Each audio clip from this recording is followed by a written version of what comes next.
You've felt it, haven't you? That quiet suspicion that something vital was erased, that the story we were told, about history, about truth, about ourselves, was edited. What if every civilization had once known a secret that could awaken the human soul, but was buried beneath empires, rewritten by priests, and disguised by progress itself? What was once called heresy was often the language of awakening. Our world worships information, but fears wisdom. We've built cities of light, yet our souls walk in ruins. Every generation believes it's free, yet carries the chains of forgotten truths. There are fragments, burned scrolls, missing texts, whispers from the desert winds. They speak of a philosophy older than civilization, one that taught that truth was not taught, but remembered, that the divine was not a king in the sky, but a fire inside the human heart. But those who carried this flame were called rebels, and the rulers, ancient and modern alike, knew what awakening could do, because a man who sees truth cannot be controlled.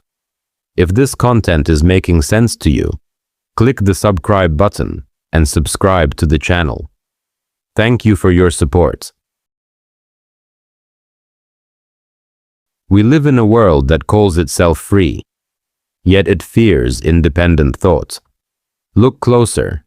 Every screen glows with curated reality. Every belief system comes pre-approved. Every algorithm shapes the edges of your soul. History repeats not because people forget, but because those in power remember exactly what must stay hidden. Once, philosophers walked not in universities, but in deserts. They spoke of the inner light, the logos, the nous, the divine spark. They said that every man was a microcosm of the universe itself. But then came the empires, temples became governments, priests became officials, and wisdom became doctrine. The sacred became law, and the seeker became the heretic. Now, in this modern world, we scroll through digital ruins, mistaking noise for knowledge. Our temples are skyscrapers, our scriptures are data, but the silence between all of it still calls, because somewhere deep within, we feel it. There's something missing, not in history, but in us. Centuries ago, across Egypt, Greece, and the East, a philosophy emerged, not of worship, but of awakening. It whispered that all creation was a reflection of a single consciousness, and that man was meant to remember his origin. It had many names. In Egypt, it was the Ka and Ba, the double soul. In Greece, it became nous, the mind of the cosmos. In the East, Atman, the self that was one with the all. And in hidden circles beneath the Roman Empire, gnosis, the Gnostics, the Hermetics, the Mystics, they all shared the same forbidden idea, that the divine spark lives not in temples or rulers, but within you.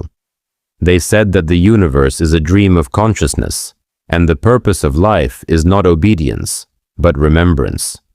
But this idea was dangerous, because if man sees God within, no emperor, no church, no institution can rule him. So they silenced it.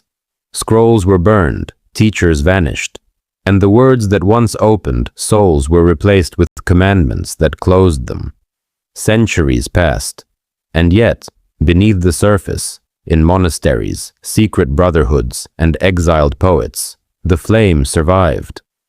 From Hypatia of Alexandria to Giordano Bruno, burned alive for saying the stars were suns, to the mystics who wrote in riddles so the truth could survive censorship, they all carried the same code. That code said, "You are not separate from the divine. You are its expression." And that was the secret philosophy they deleted. But deletion is never complete. History is a mirror, and even fragments reflect. Now, in our age of artificial light and mechanical gods, We stand where ancient seekers once stood, between illusion and remembrance. The same powers that censored the soul now digitize it. The same hunger for control that burned libraries now burns through algorithms and distraction. They no longer burn books. They flood you with noise until silence itself feels like rebellion. But what they cannot erase is the echo. The same echo that spoke through the Pythagoreans, through Lao Tzu, through Hermetic scribes, through forgotten tribes. It now speaks through you. Every moment you feel there's more to life than what you see. You are hearing that echo. Every time you resist conformity, question the script, or look at the night sky and feel something ancient staring back, you are remembering. Because the truth is not lost. It is encrypted in the human heart, and every awakening, every moment of awareness, is one piece of that code reactivating. Imagine walking through the ruins of a civilization, dust, silence, statues without faces. You think it's over, but beneath the marble, there's still a heartbeat. That heartbeat is truth, and truth cannot die. It only changes form. Every great empire has tried to rewrite the story of the soul, but the soul writes back.